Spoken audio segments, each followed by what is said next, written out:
Hi folks, and welcome to May's Aches and Games Monthly, a regular check-in between two slightly older British friends talking life, gaming, and whatever other nonsense comes to mind. We've got a fantastic show for you this month. As always, we'll be sharing what we've been doing, playing, including Blueprints, which was our latest game of the month. Plus, we'll discuss the latest news and releases and announce next month's game of the month. Before we jump in, just wanted to draw your attention to our recent Nintendo special that dropped over Easter, so if you've not checked that one out, please do so. It's a fun, we think, little look back on our Nintendo-based gaming memories, and a great little 45-minute episode, a little bonus for you back in the feed, so please have a look or a listen. And remember, we'd love to hear from you on our social platforms, our Facebook page, or by emailing us on achesandgamespod@gmail.com. I'm Giles Nicholson, Giles West on most things, and joining me as always is my good friend James Hapes. Hey James, how are you doing? Good now. I just fixed the microphone again for the 54th time. Voice that. So it's working at the moment, but it'll probably buzz and beep and fall apart again in a minute. Anyway, I've no idea what you just said, but I'm sure it's great and very professional as always, so thank you for the introduction. Yeah, the Nintendo special was good, so if you haven't checked it out, please do, because that was good fun. Quite enjoyed that one. And it's short as well, so if you haven't got much time, pop that one back. But yeah, I'm James Boy 1978 on PlayStation Network, and you have to laugh on social media and other places doing other things. And I do the website, achesandgames.co.uk, and the Facebook page, and TikTok and other things, so check us out on all those places. But yeah, no idea if you asked me a question, because the sound disappeared. So if you did, then great. I can confirm, James, that it was indeed a very professional, smooth intro, and we'll gloss over the fact that it was like take 3 or something today. Professional as ever. Okay, so jumping into it, what have you been up to? It's been Easter this month, hasn't it? So I'd imagine you've got quite a lot going on. Yeah, still quite a lot of chocolate in the house, to be fair. Joshua had about 13/14 chocolate items to plough through. And annoyingly, he's not ploughed through them quickly, but they're sitting in the fridge, and I want to plough through them on his behalf, but he won't let me. He keeps me being greedy and a pig, which is not pleasant. So I've not been eating them, they're just sitting in the fridge. And if they're still sitting in the fridge in a month's time, I'll be very annoyed, because I could have eaten them quite happily. Hey ho. So we've done lots of Easter egg hunts involving clues and stuff around our house. We had a 15 clue spectacular. One clue guides you to the next location where you get the next clue, and you carry them around indoors and outdoors, upstairs and downstairs. Very exciting, and lots of prizes along the way. So that's good fun. But on a gaming set of things, we went on the Minecraft Villager experience up in London. Ooh, how was that? Yeah, interesting. So, for those of you who haven't heard about it, Minecraft's a game where you build things, and it's been around for a long time. Quite popular with young people. And there's a film as well, which we haven't seen yet. But the Minecraft Villager experience is you go in a sort of a warehouse decked out in Minecraft stuff, and there's lots of projected bits. So there's like ceiling, floor, and walls projection. You get given an orb, like a square box, which changes colour when you do things to it. So you carry this orb we each get an orb, very exciting. And you wander around this warehouse doing different games and challenges. So you start off in a practice room where you hammer some trees down and kill some things and tread on some apples to pick them up and all that kind of jazz that you do in the real Minecraft. And then you move into, it's about 6 different rooms, 6 different areas where you do different things. So you hit things and you kill people, things, and kill monsters and pick stuff up and get gold bars and eat fish and all kinds of things. And then eventually, as you work your way through these different challenges, you eventually build the portal, and eventually you free all the villagers, making an experience. So it's good fun. We took one of Joshua's friends. That was interesting. Obviously quite expensive to get to London, and a bit of a pain in the bum. It's about a 45-minute experience, but obviously about a 5-hour round trip by the time you get there and back. And food and everything else, quite expensive and quite timely. But yeah, good fun. We enjoyed it. It started off a bit ropey because some of the tech wasn't working that well. We were trying to chop trees down the practice area, and they just weren't chopping down at all. And the assistants were saying, just do it like that, and it wasn't working at all. So that was a bit frustrating. But when we got into the main bit, it was actually good fun. And you got to craft some bits, so you went off and get different bits, and then press your orb of whatever it's called, influence on different things to make different parts of Minecraft weaponry, and that was good fun. They enjoyed that part. So yeah, good experience, good day out, something a bit different. So yeah, I'd recommend it to anyone, probably with children. It's probably not best suited to adults unless you're a really, really sad adult that likes pretending to be in Minecraft with projections. But a good day out, so good fun. That was our big gaming one of the month. I've got some other things, but we'll come back to it after you have a chat about some things. Nice. Yeah, no, sounds fun. I had quite a quiet month, so not much to cover for me. Very family based. Easter Sunday, we went round to Hannah's folks, which was really nice. Went for a lovely day with one of my sisters as well, and just taking it pretty easy, to be honest. Work's been busy, too busy for my liking, so that's kind of taken over, and also limited my gaming for the month. So I'll say those famous short expression. I'm expecting a short episode. So buckle in, folks. Will be an hour and a half. So we did that, and recently went to Waddesdon Manor as well, just this past weekend. Don't know if you've been up there, James. Old stately home, one of the national trusts. Not for a long time. Years ago we went there. Not for a long time there. Oh, it was really good. It was, beautiful, lovely day this past Sunday as of recording, so late April, but very unseasonably warm. Anna came back with a slightly red upper back, so that was quite impressive. I thankfully remembered my hat, because as a bald man, I need to wear my hat, otherwise I'll get a very red head, be chased around like the toddlers to put a hat on in the sun. So that was very nice, and we saw some. There's these elephant sculptures, they're sort of made of look like wicker. It's not wicker, but something similar, and which are designed to draw attention to the sort of challenges, conservation challenges of keeping these wonderful animals alive. And what's really cool is that we saw an exhibition of them in New York when we went there last autumn, and it's all connected. So it was the migration across America. It started in New York and went all the way to the other coast, and we saw them in New York. And then a couple of them seemed to have got a bit lost because they ended back across this side of the pond. But it was nice to catch up, see how they've been doing since we saw them last. So that was the big one. You said you had other stuff to cover, James? Busy month? Oh yeah, mainly Joshua stuff. He went on a drama camp. Well, a drama camp because he didn't stay away, but a drama club. So it's a 4-day thing in Woodley, and you go and you learn a play and then perform it on the last day, and we go along and watch it. It's great fun.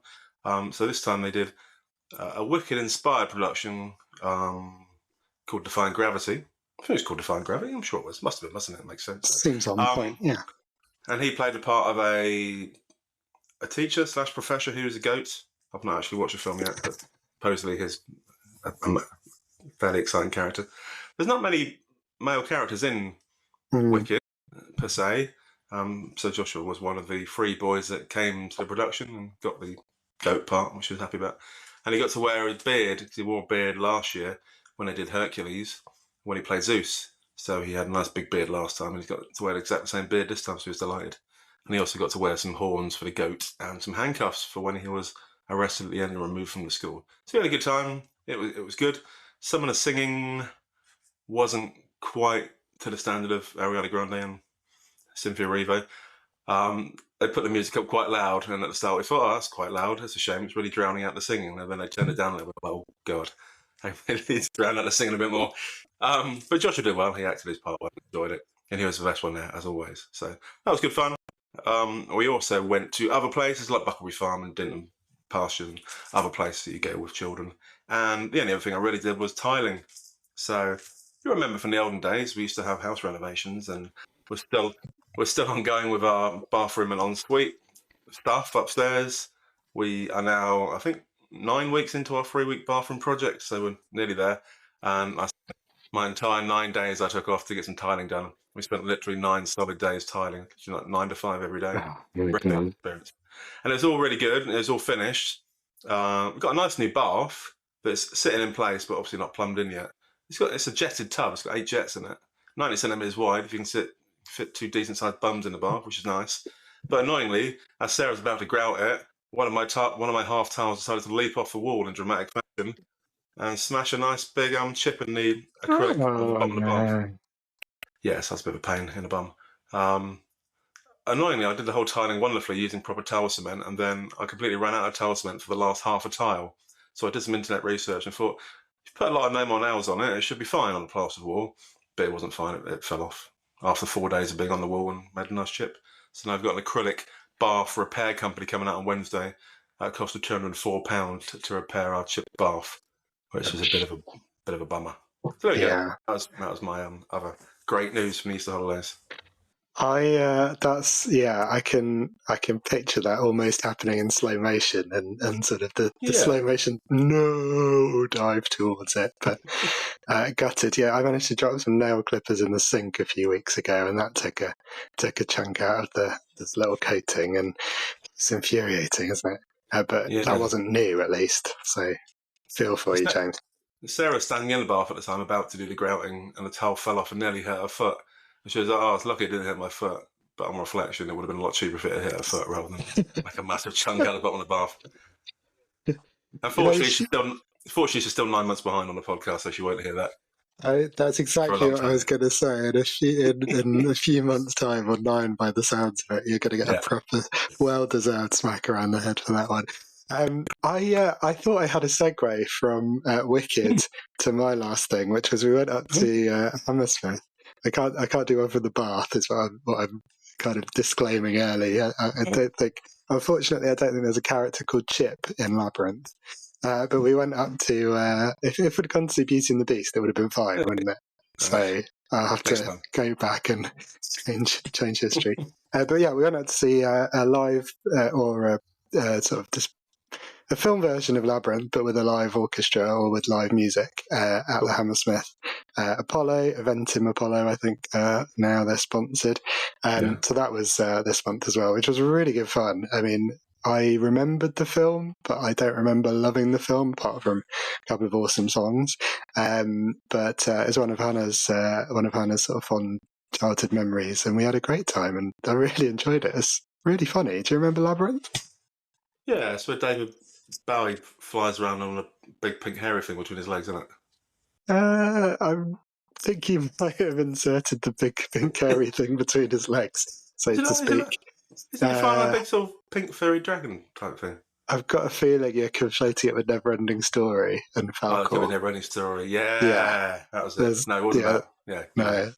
So you've taken the Goblin King from Labyrinth and put him on Falcor from Never-Ending Story. I mean, it's like Aliens versus Predator, but in sort of childhood films style. It's very funny. Anyway, if you get a chance, if it's on no doubt one sort of Boxing Day or holiday day, check it out because it's really good, and we had a really good time, and all the trains worked on the way back as well, so helps on those trips up to London. Anyway, enough about logistics. Anything you've been watching that you'd recommend, James, before we jump on to games? Any highlights? No, well, I've been watching Reading Play a lot. There you go. Would you recommend it? Yeah, the last few weeks have been all right. Yeah. So we're currently 7th in the League One table, 11 on points with 6th at Leyton Orient, and there's only one game left this coming weekend. And if Leyton Orient don't win and we do win, then we go into the playoffs. But if we both win, then we don't go into the playoffs. So a lot to play for, very exciting. And also congrats to Wrexham, who went up last weekend, and Ryan Reynolds and Blake Lively were hugging Sam Smith, who used to be an ex-Reading player on the pitch. So that was a bit of a strange turn, having two famous movie people hugging Sam Smith, who's a bang average Reading player from the past. But there we go. In terms of watching stuff, not a lot, because we've been too busy tiling. I've been watching tiles and watching them fall off the walls nearly onto feet. But we have been watching a show called The Recruit. Yeah, it's called The Recruit, isn't it? Yeah, The Recruit. It's an American drama, as you can imagine. 6 episodes long. We watched one season last year, or one series for UK viewers. And it's about a man who joins as a lawyer with the Attorney General's office or something.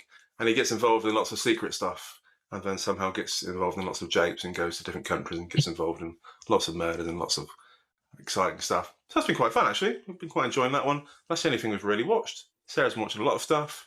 We've been watching The Resident still, which you mentioned last time. I'm still watching The Rookie, but we've pretty much emptied out all our other series. But the new series of You is on now. I can't remember if you watched You before, but we have always loved You. Great program, very entertaining. The first few series, the last one tailed off a bit. But if you've not watched You, watch You because it's really good. This is really confusing.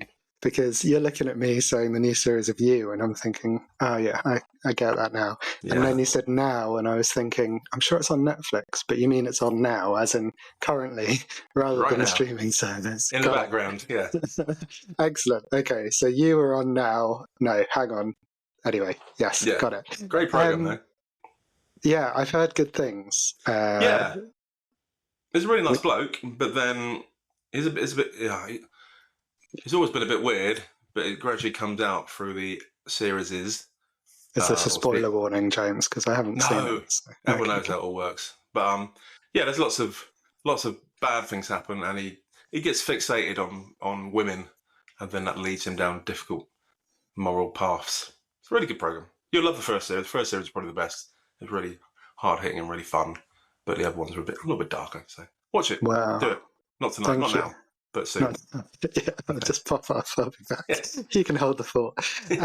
Well, speaking of first series of the best, we finished the third series of White Lotus, which I mentioned last month. It was still good. I think it finished well, but not quite up to the first or second, in my opinion. That is on Now, as in Now TV. So.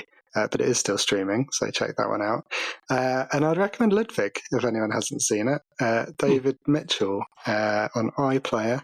David Mitchell plays one of the twin brothers who isn't a detective, but when his brother goes missing, who is a detective, he is a puzzle setter, and a bit of a socially kind of awkward puzzle setter, and he pretends to be his brother and accidentally solves a murder as a detective, and then sort of that gets a bit that becomes a bit of a thing, and he ends up sort of working in a police station unbeknownst to all the people around him. Well, they know he's there, obviously, but they don't know he's not his brother. So it's very good. It's only 6 episodes, I think. It starts off a little bit slow. Each episode is a particular different sort of crime of some description, but it's got a thread running through it about trying to solve what's happened to his brother. So it's on iPlayer. David Mitchell, being David Mitchell, if anyone is familiar with his work on Would I Lie to You or Peep Show or pretty much anything else, he's not. I think he wouldn't mind me saying he doesn't have the biggest of range, but he's very good in this and a really interesting and good show. So yeah, that's me. I thought it was going to be about Beethoven, but obviously it's not. No, there is. There's some music connections, and I think it's just his like pseudonym that he sets puzzles under. So I think all of the puzzle setters and crossword setters and stuff they choose a name that is their sort of, is it a pseudonym? They choose a pseudonym for those things. Nice. So yeah, check it out. Being a gaming podcast, we should mention The Last of Us Series 2, which is on program places that I don't have access to, annoyingly. So I'd love to talk about it, but I can't because I can't watch it yet. So we've got to wait for it to come on a streaming service that we don't have to pay any extra money for, on top of all these streaming services that we already pay lots of extra money for. But it looks good. It's gone well, supposedly. Good feedback. Fascinatingly, I always assumed that Bella Ramsey was American, and they're not. No. Baffled. From Nottingham or Leicester or Lincoln or somewhere north of Reading. And threw it in a whole new light, bizarrely. It's weird, isn't it? When you, like Jodie Comer suddenly being interviewed if she didn't know where she was from, and hearing her, well, I suppose with her, especially if you came across her during Killing Eve, then you wouldn't know which was her proper accent because she's brilliant at them. But a lot of actresses, I think, do well.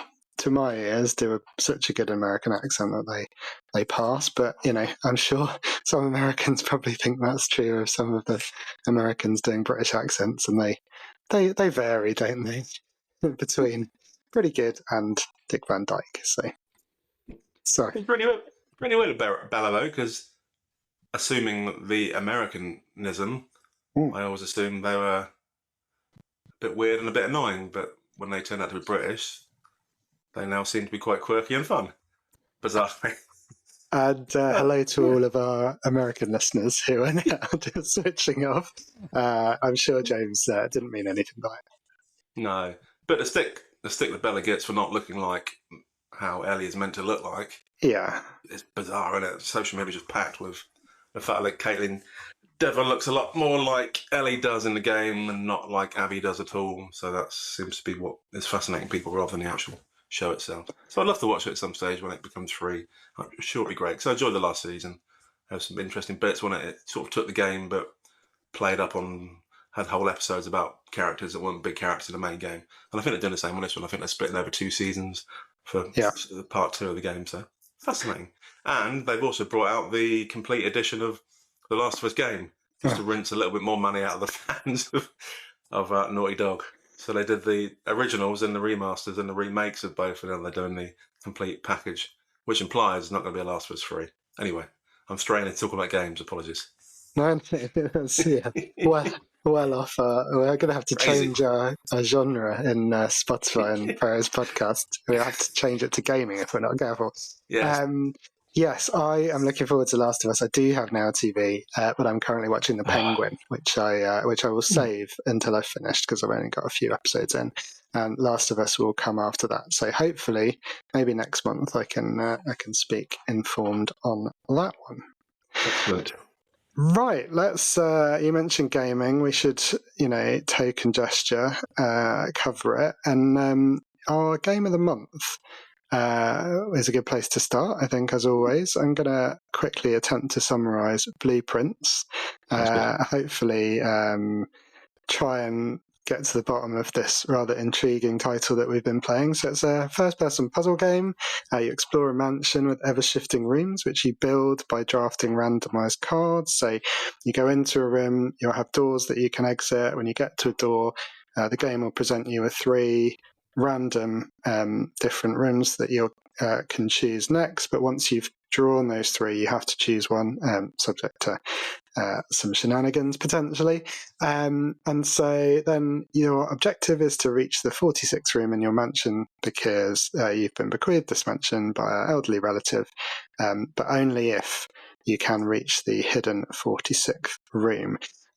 So it's lots of other aspects. There's lots of other mysteries to solve. There's some more stuff going on maybe that meets the eye. This was developed over 8 years by one person, which kind of blows my mind, to be honest. But yeah, James, how did you find Blueprints and this month's Game of the Month? Yeah, it's a strange game, isn't it? It's not a normal thing. So yeah, it felt like it should have been a puzzle game, and it is a puzzle game, but there's not many obvious puzzles to solve. So there's like 2 main puzzles towards the start. There's one involving a dartboard, so you figure out the concept and then you solve that one, fairly straightforward. And there's one involving 3 boxes that you figure out the concept and you find the gems each time. That's the only 2 sort of proper, obvious, traditional puzzles right at the start. But then there's lots more puzzles involving things that are on the walls and locations and bits and pieces. So there's really obvious puzzles in the foreground, there's less obvious puzzles in the background, and then the whole game is a kind of puzzle because you're architecturally drawing rooms to try and get yourself around the building to the mysterious 46 room, as Giles mentioned. So each room, there's 46 different rooms, but that's not including bedrooms and green rooms and red rooms and shops and corridors. So they're in addition to the 46 rooms. Oh, so there's a whole... Yeah, I did not know that. Oh, yeah. So you can look on a little map at the top. So if you discover each room, it appears on the map of rooms that you own, and you can scroll through each section. It tells you what rooms in which section. So some of them only appear in the green room section or the red room section. And each room has different features. So some rooms have keys in, some rooms have coins in, so you can buy some stuff. Some rooms have gems because you need gems to access certain rooms. You need keys to access certain rooms or boxes in different rooms. And as Charles mentioned, each room has a certain number of exits to it. So you can choose like a hallway, in which case you might get 3 exits. So you can walk into the room and then you could leave on the left, the right, or the top. Whereas some rooms are dead ends. So like a bedroom, for example, will give you some special features. So you go into the room, the whole game's built around steps. So you get given 50 steps at the start of the game when you enter the mansion, or manor, or whatever you want to call it. And when you run out of steps, you lose a step every time you go through a door into a room. But when you go into a bedroom, you gain a certain number of steps because you sort of rest in that room. So one of the bedrooms gives you an extra 10 steps, for example. But it's a dead end, so that means you can't then go forward from that room. So you spend a lot of time in the first few run-throughs planning which rooms to pick out of the 3 options based on where the doorways are and where you can move on from, because you can quickly find yourself in a dead end if you pick rooms that have no way of getting back out of it. And each day, at the end of each day, it sort of resets itself. So it's like a roguelike type game. So at the end of day 1, as soon as you get stuck, you then choose to finish the day, and then everything resets itself. And the next day you'll get 3 different options when you go through the first door to pick which rooms you want to go to, and everything's kind of reset itself. But weirdly, you can buy certain things and keep them in a certain room so they're available to you the next day when you go back to that room. So some things you can permanently change. So you can add additional blueprints on certain days, so you get some new rooms, and you can get items that you can then pick up the next day. But it's really weird. It wasn't what I was expecting, because I was expecting it to be a lot more generic puzzle heavy. But it's just odd, interesting. Probably about 2 or 3 hours into it, probably not the full 4 hours, because me and Sarah played it together. It suggests you take lots of notes, which does make sense. There's clues about what you can do and what you can't do.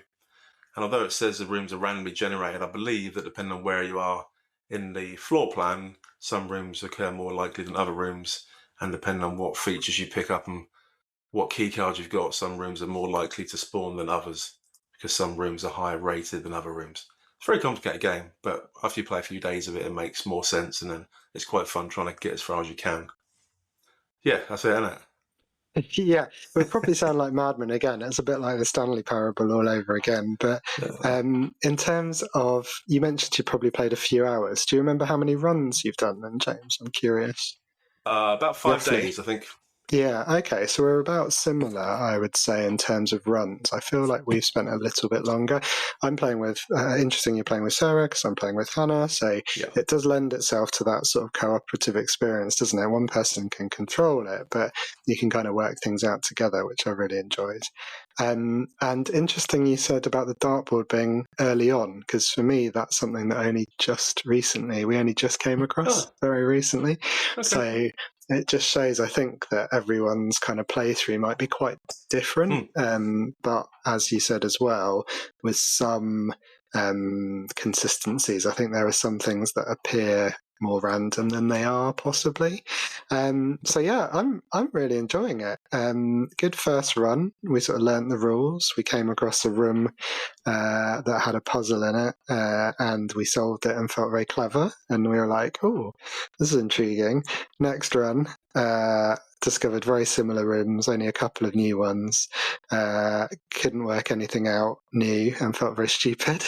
And since then, probably kind of somewhere in the middle, keep discovering new stuff. We got quite far. We decided to do a run just towards the top of the mansion. I don't know if you tried something similar rather than trying to sort of work things out. We just thought, well, let's just try and get as far as we can. We got right next to the anteroom, right at the top, but didn't have a door in the right place, which was a bit frustrating and may or may not be coincidence. So that was good. We feel very early on in the thing. I think that it feels like there's patterns, but I'm not quite sure what they are. We made loads of notes. If someone discovered those notes, we would probably be on some watch list, because they just sort of like, you know, when you see a film or a TV show and there's a complete madman like penguin with a question mark or something, you're just like, that could well be in one of the rooms, but we haven't come across it. But that sort of thing, exclamation marks, question marks, lots of arrows to each other, that sort of stuff. I really enjoyed some of the very silly double meanings. Listeners, it's called blueprints, as in a prince who is blue, but it's obviously blueprints as well, because you're drawing the mansion as you go along. But there's a room called a spare room. Have you come across the spare room, James? Yeah, and it's just it's because it's spare, presumably, and so there's a lot of sort of puns on the room names, which are kind of silly and quite good. I can see why people like it. I can see why it's got its hooks into people. I feel like we're going to go one of two ways. Either you're going to sort of feel like you're really uncovering the truth and kind of working your way through, or I could also see how those random elements of it could be quite frustrating. You're like, okay, I know what I need to do, I know what I need to get, I'm not drawing that card. That would be annoying. How about you, James? Do you think you'll finish it? Well, there's some big overarching puzzles which we worked out how the puzzles work Yeah, fascinating game. A lot of people I've read have said it's like game of the year potential. So for me, it's not, because for me, for a game of the year, it needs to have a great story, it needs to have great graphics, and it needs to be like epic. And this game's never going to be epic. It's very interesting. I'm enjoying it. Don't get me wrong. I certainly am planning to finish it, although a lot of people say it takes a good sort of 20 to 30 hours to get there, and then even then you can still play another 30 hours afterwards to find more puzzles and more mysteries. So a really interesting game. Definitely enjoying it. Nowhere near game of the year for me because it's not grand enough, but very impressive in that someone's come up with something that's truly fairly unique and a bit different, which we always like trying unique and different things. Yeah, so good game. Certainly go back to it, and hopefully this time next month we'll be able to have got a bit further. The only downside for me is that you never know how close you are to getting somewhere. So until you've got all the rooms, you can't really get that far. So yeah, it's going to take a while for me and Sarah to find the time to do it. A lot of Indiana Jones, we only played it together, so it's very rare that we're both in and vacant and awake at the same time. So it might drag on a bit. It's a good game, but not game of the year for me. Yeah, Probably no, 77% for me. 70. I was going to ask if you're going to score it. I did say out of 10, but we'll go with that. So 7.7. Yeah. I was going to say for me at the moment, I'd go 8. And I think that, so very similar. But interesting what you were saying about Game of the Year. Yeah, I also don't feel it's likely at the moment to be mine, but I can see how it could easily be a 9. I think if it kind of comes together in the way that people have talked about, it really clicking with them and getting the hooks in, that would be right up there for me. And personally, it's not really about the scale or how it looks, but it's just going to be about the thing that I think will take away from it for me is the random nature, and you do really have to focus, and you really have to kind of throw yourself into it. And I think that for me, I'm looking for an escape in my games. I do like a puzzle. I really enjoy puzzle games. But yeah, at the moment, I'm a bit concerned it's going to be a bit too much like hard work. So looking forward to digging in a bit further, like you said, and maybe we'll get an update next month as well. Yeah, I equally prefer puzzle games where you do a puzzle, then you can move on somewhere. I'm a more linear type person, whereas this is quite an open world type game, and I don't like open world games because they annoy me because you never know if you're on the right track or not. I like knowing I'm on the right track for my regular endorphin boosts. So this one, it might annoy me. It annoy me a little bit, but it's not annoying me enough yet to not play it. But it might do at some stage, or I might love it equally. The only way it'd be my game of the year is if you got to the 46th room and it was like full of zombies and there was massive cutscenes and Indiana Jones came in on a plane and all sorts of stuff to really jazz up. But I don't think it's going to happen. You're a simple man. I want spectacle. That's what I'm hearing. I want drama. I want darkness and epicness. Excellent. Well, maybe you've got that in some of your other choices, James. Maybe I have. What else have you been playing this month? Well, we talked about Thingy last month, didn't we? Silent Hill remastered. Remastered, remake. Silent Hill 2 remake. Got to be a remake, isn't it? It is a remake, but I'm not sure what it's called. Thinking about it, they might have just called it Silent Hill 2, just to be annoying. The Silent Hill 2. Last time we talked about, I was nearly finished. I felt, and now I have finished. I always like to finish a game this month again. It's always nice. I finished 3 games last month. I finished 2 this month, so still pretty good. We talked about last time. It's a weird game, very foggy, as per the original, and the town Silent Hill is really grotty and miserable and full of monsters, kind of, but they're very weird monsters. I think I mentioned before, the first monster you come across like crawls along the floor and then vomits acid at you, which is really annoying. You don't want to be vomited with acid when you're going through a new place. There's nurses dressed up in like PVC nurses outfits that hit you with pipes and stab you with knives and stuff, so they're all a bit weird as well. And then occasionally you get sort of a boss, which is like a big blob strapped to a table of blobbiness, and they come and blob towards you. Very odd. And you're called James. You're trying to find your dead wife who died possibly 3 years ago. Maybe not, who knows? And the game is about trying to find her. You kind of know you're not going to find her, but in the end, you kind of find the answers you're looking for. But it's not really the answers you want, but you get some answers, kind of. But interestingly, there's 8, I think, different endings, depending on how you play the game. You initially have 3 different endings, but when you complete any of the 3 endings, it then gives you a lot of bonus endings. So if you want to replay parts of the game, you can then get a bonus ending. And like one of the bonus endings is like the whole thing was run by a dog on a computer. really random, really random. But the game itself's great. It's very atmospheric. The monsters are a bit samey after a while because they're always the same. The gameplay is similar after a while. You go into a room, you go out of a room, you crawl over a table to get into a room, you crawl underground to get into another room. So it's very much ticking off each room to find odds and sods to pick up, like bullets and health packs and all that jazz.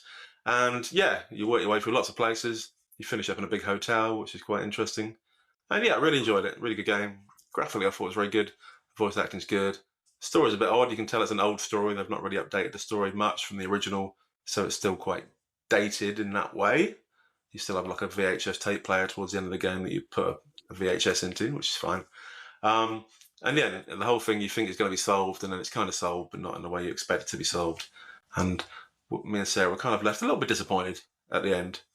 But then it's the kind of game where it leaves you with more questions than you have answers. So you go away and then start Googling people's opinions on it and then find out lots of fun stuff. So good game, really enjoyed it. Nice to be finished. It's one of the only games that I've actually bought physically. And even then, that was bought by my father-in-law for Christmas, so I didn't actually pay any money for it. But I'm glad it's done because it's a really good game and really enjoyed it. Nice. Sounds like a good one to pick up, maybe around Halloween this year. I completed one game this month, and that was my main, which was South of Midnight. So something I've been really looking forward to, a 3D action adventure from Compulsion Games set in the Deep South.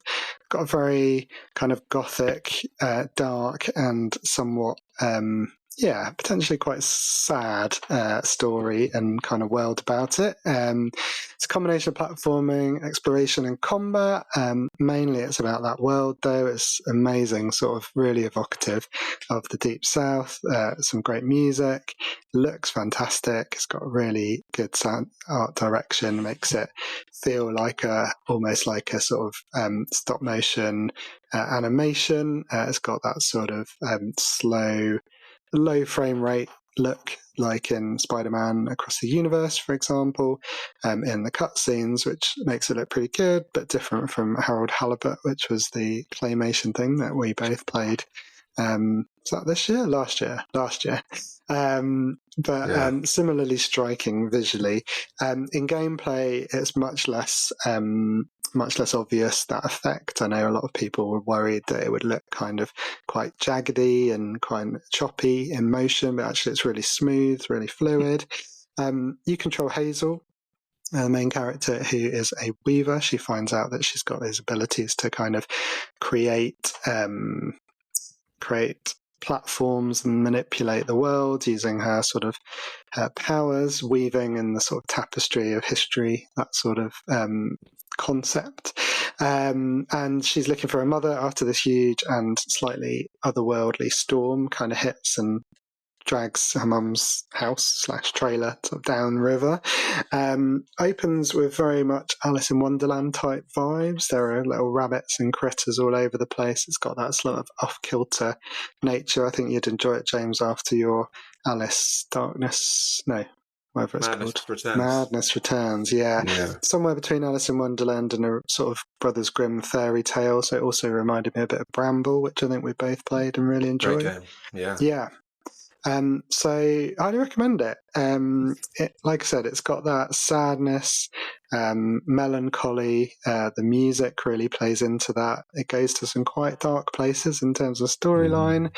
Not everyone lives in that story. Side characters, any characters are fair game, and if you are, I think it probably needs a few trigger warnings if you're in certain situations. It's got a giant talking catfish, which looks like it's made from, almost like a quilt, the sort of different squares of a quilt. Can't go wrong with that. And a giant, monstrous, let's call it creaturous in terms of Frankenstein's monster. A big crocodile or an alligator must be in the Deep South called Two-Toed Tom. And so you've got these really amazing cast of characters, larger than life. The only thing that lets us down, I would say, is probably, it's been said a lot, is the combat. It's quite repetitive.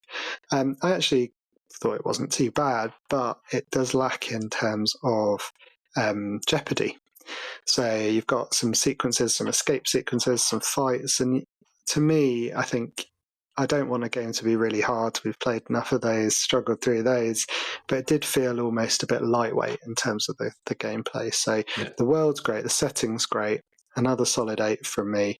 Elevated from a 7 by the presentation and the kind of just the sense of place, which is fantastic, and brought down from a 9 by the repetition and the lack of peril. So that was my main game for the month. How long did it take to beat, Giles? It's not very long. I'm sure people probably say 6 to 8 hours, which in Giles' terms probably means more like 12 to 15. 24. Yeah, exactly. But I did sort of explore a few extra nooks and crannies. You can control your sort of childhood toy, who's called Crouton, is like a little stuffed toy. Although it does look a little bit like the Oogie Boogie Man from Nightmare Before Christmas.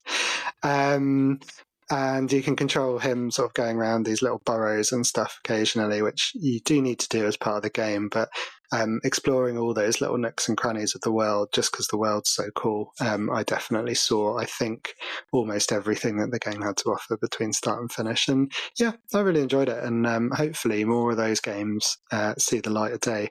It feels very much like a Xbox 360, PlayStation 3 sort of era game. No like live service stuff, no temptation to try and take over your life. It's just in, story, out, job done. Enjoyed it. Just a game. Yeah, I nearly played it, but then I was worried it was going to be a bit long after the other games I played this month. So I wanted something a little bit shorter, but it sounds like it's quite short anyway. Yeah.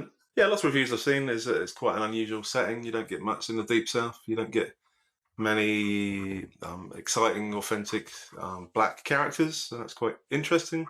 And yeah, everyone said it's a really good game, so I'm glad you've enjoyed it too. I should definitely give it a go this month. Excellent. What else have you been up to? What else? Thingy, Lost Records, Bloom and Rage, Tape 2. Obviously, it was our game of the month last month, was it, or month before? Hard to keep up with time these days, isn't it? Was it? Blimey. We did a special in the middle, didn't we? So last month we had a little bit of a moan saying we were really looking forward to the game. It's a great concept, and it's set in the 90s, the first part of it anyway, or some of the flashback moments were in the 90s. So we're expecting it to be quite nostalgic and vibey, which it kind of was, but we felt it was a little bit slow, the first one, and a bit too much reliant on walking around with a camcorder, taking camcorder photos of birds, which seemed a bit pointless. But it was definitely building to something. And then towards the end, some exciting things happened and it got a bit more interesting. And we're thinking maybe Tape 2, which is the second part of it, was going to be more exciting. And I found it was much more exciting, personally. Yay. So I really enjoyed Tape 2. It certainly eclipsed the first one by a long way. So Tape 1 is Bloom and Tape 2 is Rage. So as you can probably imagine, Tape 2 is a lot more sort of ragey and a lot more sort of angsty, a lot more sort of 90s girl powery, ragey stuff, which is quite good fun. The story's a lot more interesting, it's a lot faster. It seemed to go a lot quicker than the first one. And there's lots of drama in it, lots of incidents, lots of stuff that happens in this group of people. And yeah, just a lot more interesting and more engaging. Really enjoyed the soundtrack as well, actually. It's quite nice at the end. And there's a few different endings as well, depending on how you play the game and some of the decisions you take, which is nice. We're a bit worried in the first game that there was not much decision making to make apart from naming a cat and naming the hideout, and it didn't seem to have any real purpose to it.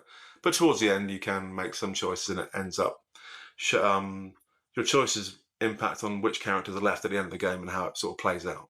So quite interesting, very enjoyable. So yeah, much improved.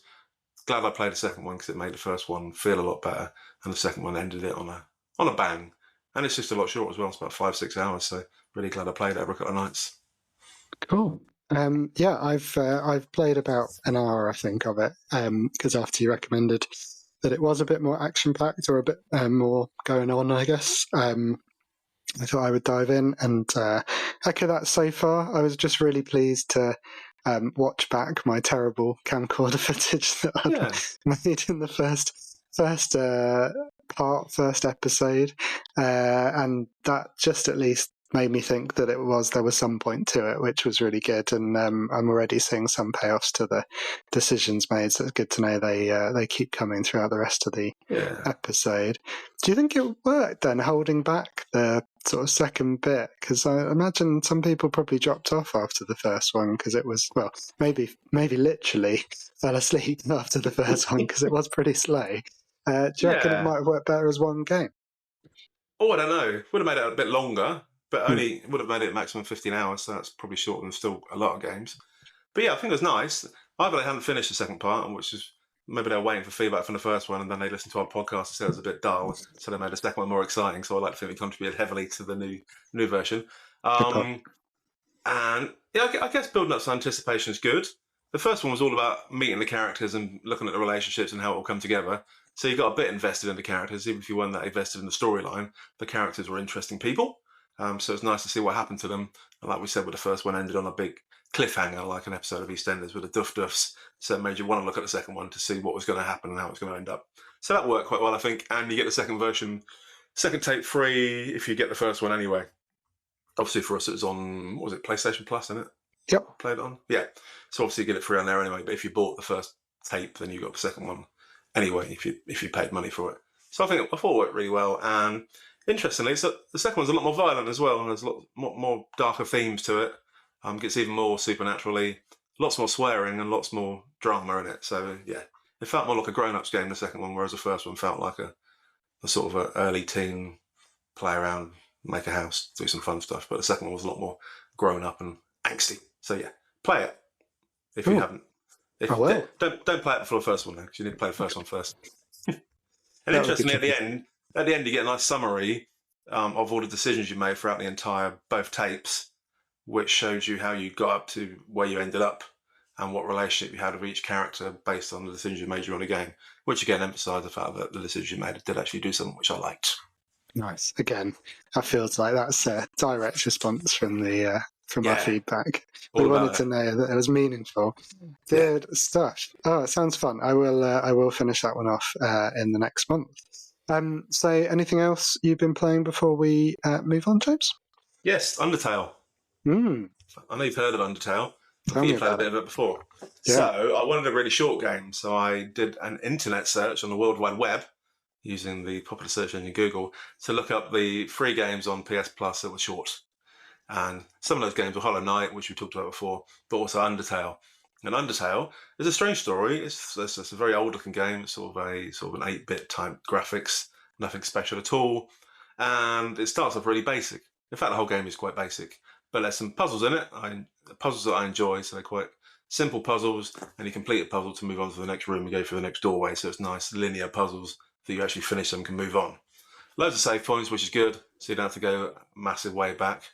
It doesn't reset itself after each day, which is also a bonus as well. You meet some interesting characters. There's quite a few battles in it, but the battles are very simplistic. You just move your mouse around to avoid things hitting you, so that's quite fun. It felt like a proper sort of late 80s Spectrum / Amiga game. So it was just good fun and was all about the gameplay rather than the graphics or the amazing story or anything else. So I've killed lots of animals and creatures. I've got quite a way through. I've solved lots of puzzles. So I must be getting somewhere near the end. But yeah, just really enjoyed it. So it's a good, simple little game just to spend 2 or 3 hours battling through. So again, recommend it if you want something small and simple and fun. Nice.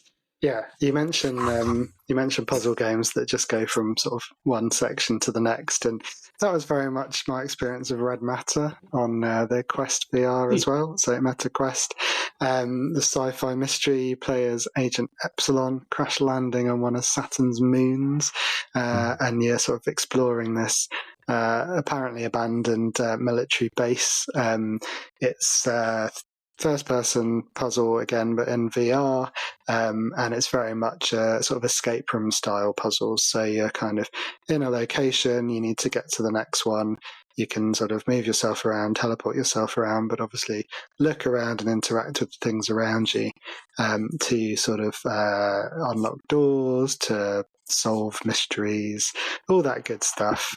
Really good looking on the Meta Quest 3. It's been updated. I think it's on PlayStation VR as well, and there's a sequel, surprisingly, called Red Matter 2, which apparently is even better looking.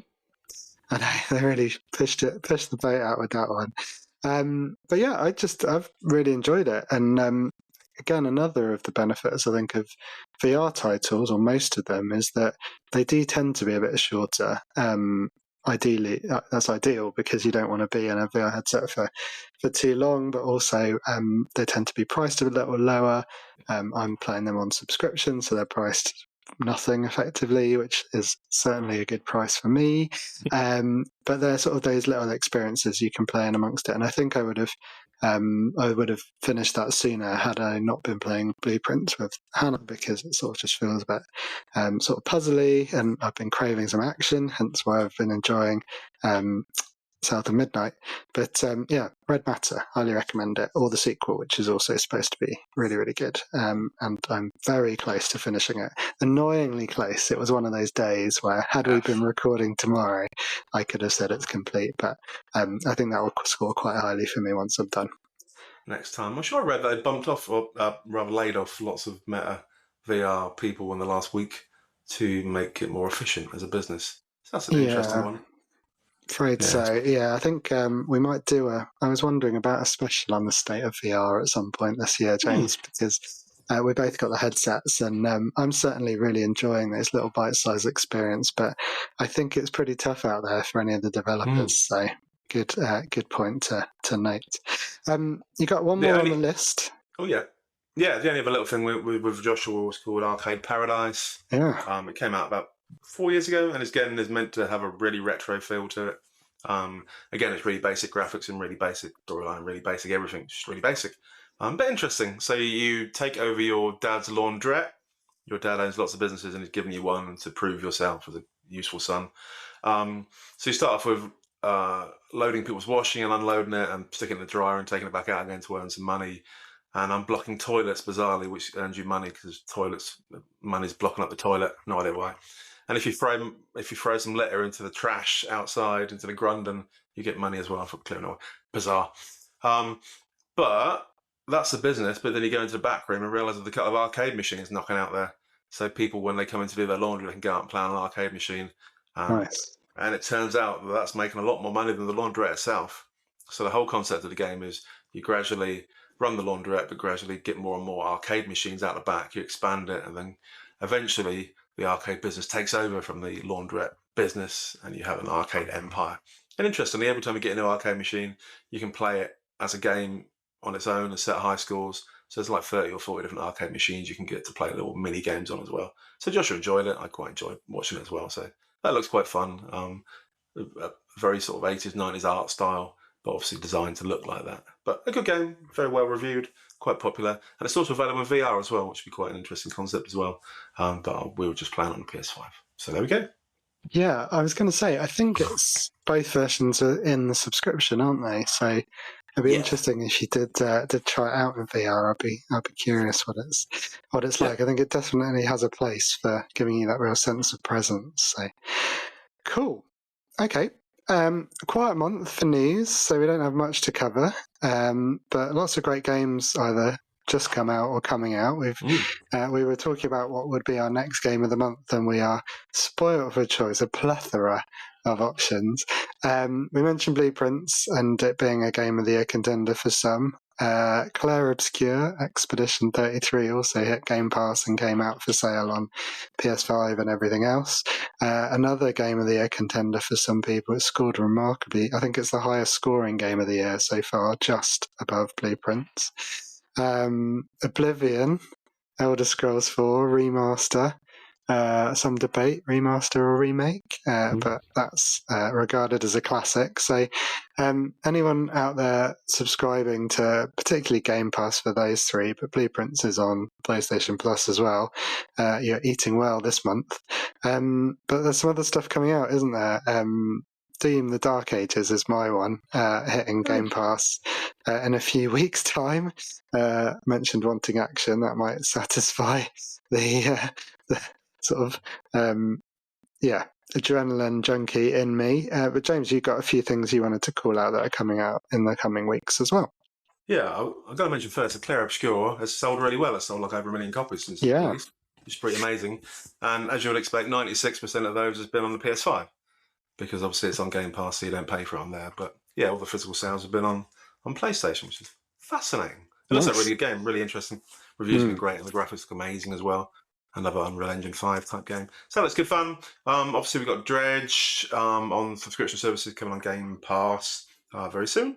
That's a fishing game where you embark on an interesting story. You start off fishing on a trawler and dredging fish, but you end up discovering mysteries and dark things under the ocean that leads you through the exciting game. So that was always interesting. I wanted to play it for a long time, but now it's on subscription. I'll probably get around to playing it now finally. There's a company called Kairosoft, which I'm sure you know, who made some awesome games over the years, like Game Dev Tycoon. It's very much voxel graphics. So every game looks like it's from the 80s. They churn out games like no one's business. It's a little Japanese company. So every type of simulation game, they whack out every now and again in a very basic format. And this month on Game Pass, there's 3 Kairosoft games coming on. The best one looking to be called Dreamtown Island, which a lot of people said it's one of the top 3 best Kairosoft games ever. So you're on sort of an abandoned island. You can build whatever you want to on there. So it's like a simulation game where you build lots of stuff, and it's just all those games are quite fun. I love Game Dev Tycoon when it came out, and all those kind of games are quite sweet and easy. A game called Stasis Valley, which is a 2D puzzle platform with 100 different levels.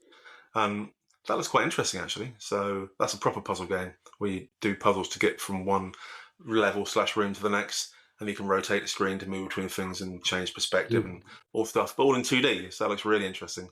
I like the background story to it, and that's coming out soon as well. I think it's the 1st of May that's coming out. So yeah, that looks really good as well on Game Pass. And a game called Two Fools, which has been out for a little while, but is now coming to Game Pass.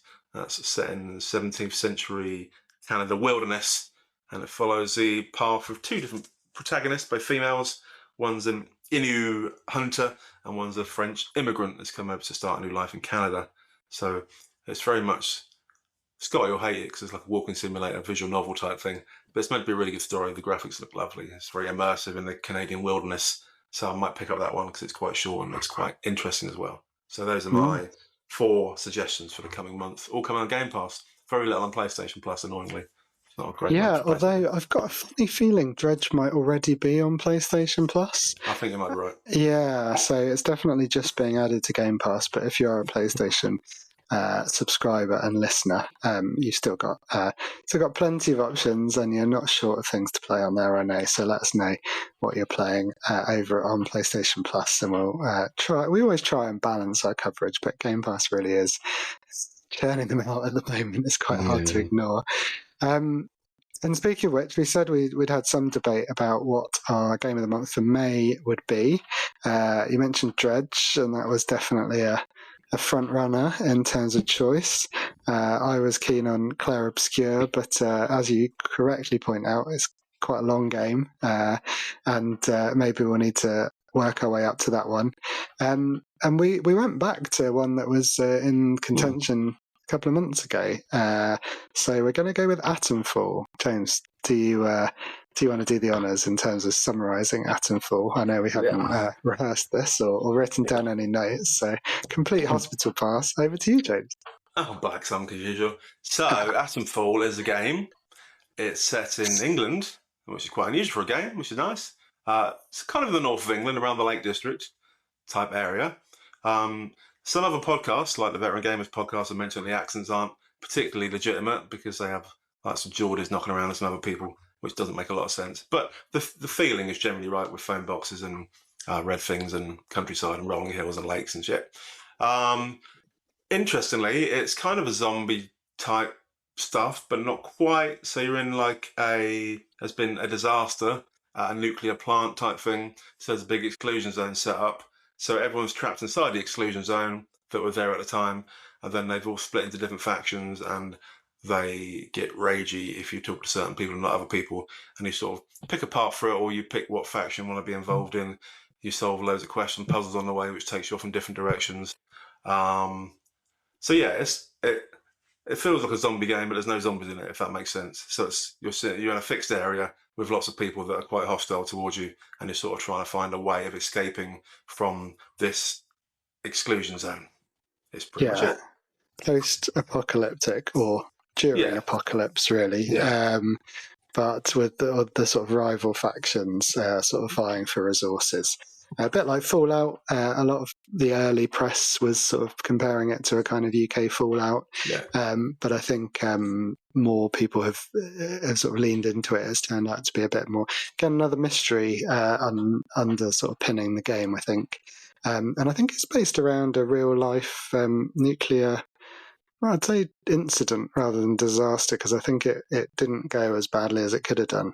But a famous British nuclear issue, which I've been trying to look up as we're talking, but I can't get that quickly enough, which is absolutely killing me. But up in the Lake District. So yeah, looking forward to that. Looking forward to seeing some good old Signs of Blighty. I really enjoyed playing Forza Horizon 4, which was based in the UK, wasn't it? And sort of driving around things and going, oh, look, there's something or other, something in Edinburgh, or there's the Lake District.